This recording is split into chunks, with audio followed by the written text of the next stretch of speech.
Hi everyone, this is Heidi from My Reading Life, and I'm here today to answer the questions on the Booktube Watching Tag.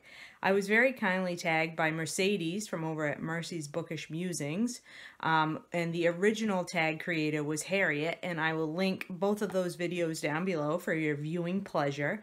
And I will just get started with these questions, which are awesome. I have very much enjoyed watching people's answers to these questions because I am a nosy Nelly and I really like to know everybody's habits.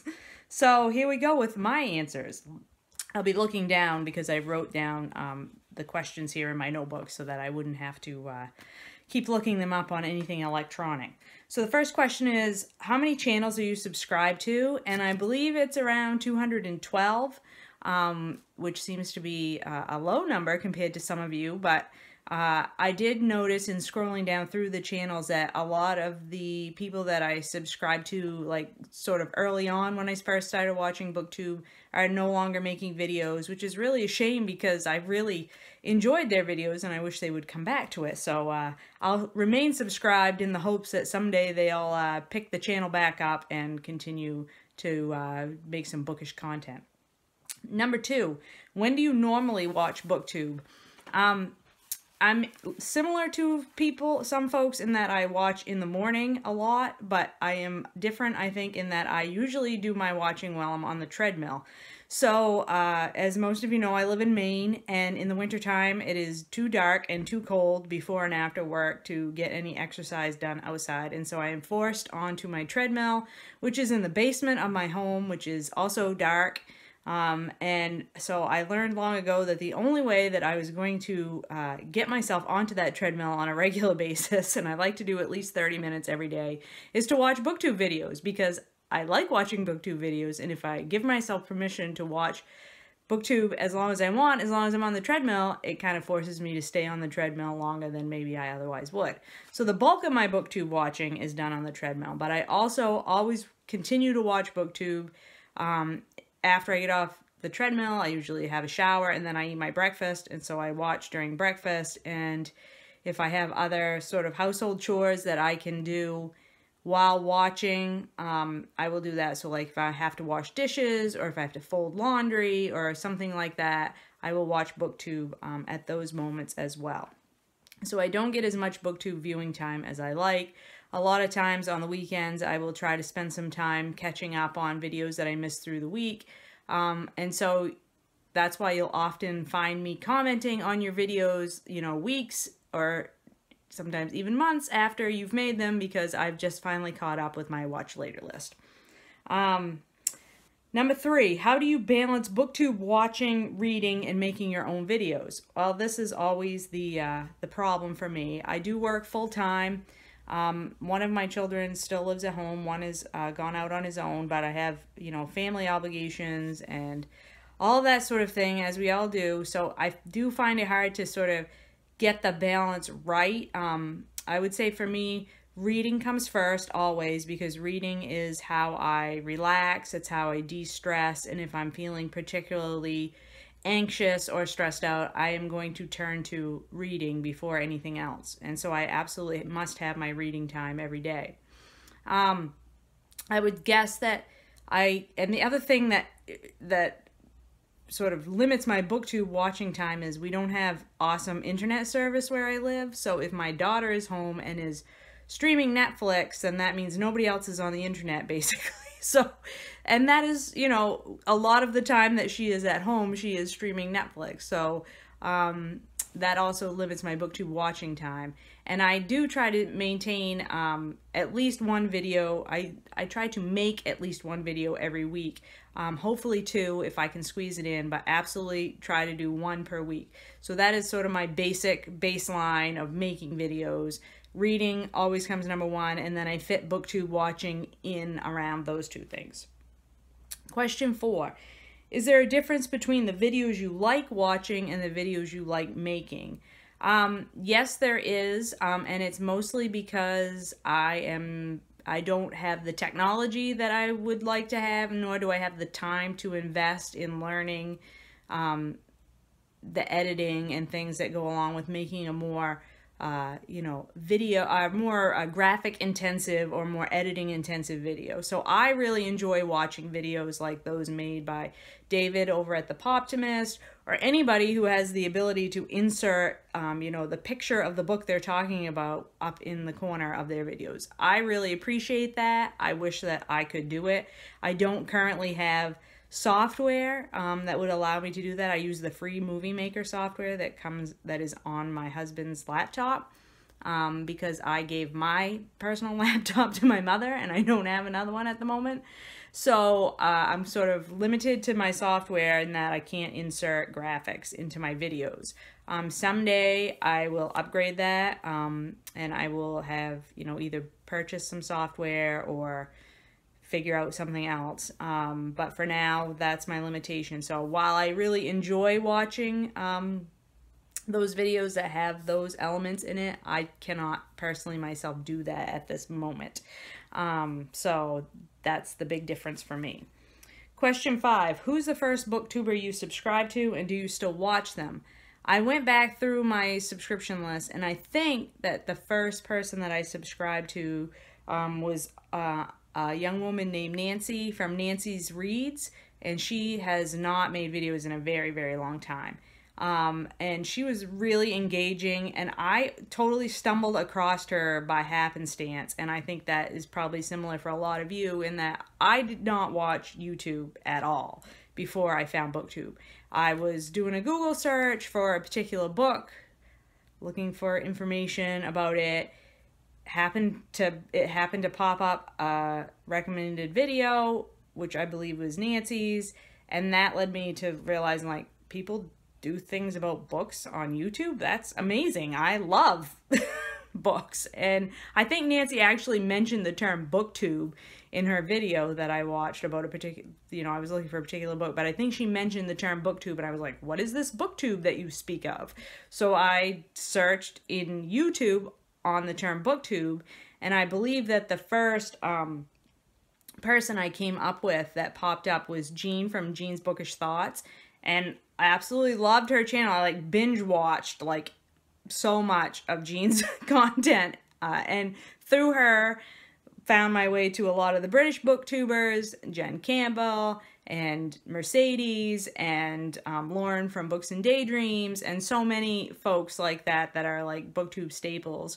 And from there, it was just like, I couldn't believe it. There was such a world of wonder waiting for me. And I watched Booktube for a long time before I ever made my own channel. So that's where I got started.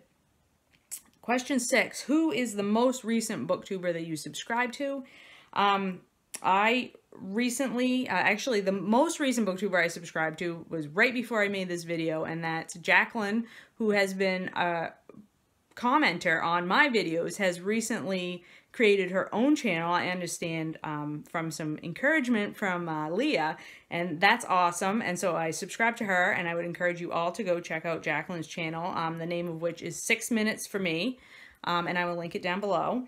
And I also very recently resubscribed to 7 Days at Sea, which is the channel name, and that's Conrad, who had been making videos previously, like a year ago, and had stopped for a while and now is back. So I resubscribed to his channel and absolutely love it, and would encourage you to check him out as well.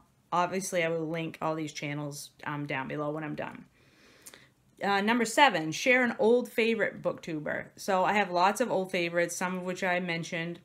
But I am going to specifically note here Olive from A Book Olive, and I came across Olive in the beginning because I love to read nonfiction, as many of you know, and Olive is one of the hosts of the annual Nonfiction November reading themed month, and I just love her channel. She's so articulate, she's so smart and intelligent about the way she talks about books and the way she talks about life, and I just find her videos such a pleasure. And you know, a lot of times we talk about specific channels who relax us and make us feel comforted, and Olive's videos are absolutely that for me. I think every time I watch one of her videos, I immediately feel less anxious about my entire life and just feel more mellow and just love everything about her channel. So if you haven't already subscribed to Olive over at A Book Olive, please do.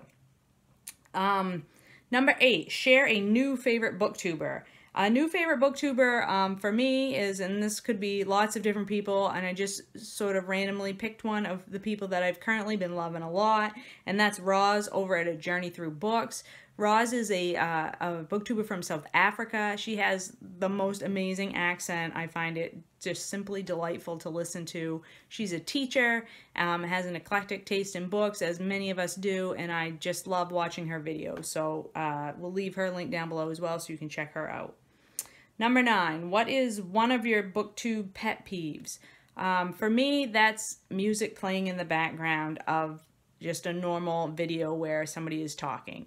I love music in like a vlog video where you're showing scenery or whatever. I do enjoy music in those kind of videos, but if you're just doing a wrap-up or a discussion video or anything where you're talking a lot, I find that constant musical score in the background very distracting. I am constantly like, am I hearing things? Is that music in my house? Is that music on the video? Why is that music playing when somebody's trying to talk?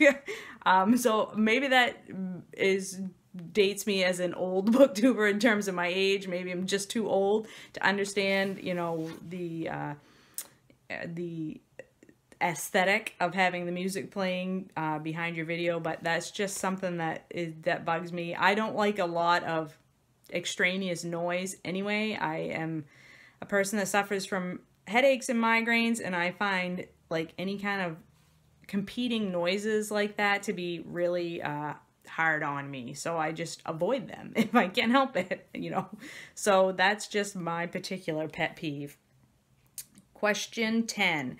What have you learned from watching other booktubers? I think the biggest thing that I'm learning, and I'm learning all the time, is how to be more articulate when discussing books. And I think this is something that it's just unbelievable to me how much I have expanded my ability to be to be thoughtful about what I'm reading, to think about what I'm reading, to place it in context, to pull out thematic elements, all that stuff. I haven't read with intention in that way for years, since university, right? And I normally am a person that I'm a fast reader, so I blow through a lot of books, and a lot of times, a few months down the road, I couldn't tell you thing one about a book I read, you know, 6 months ago, a year ago. And I might have loved that book at the time when I was reading it, but that doesn't mean I can tell you anything about it a year or two later. And I think by having the channel and having to talk about a book that I've read, you know, a couple weeks later or even days later, it forces me to think about what I've been reading a little bit more. It forces me to remember what I've been reading a little bit more.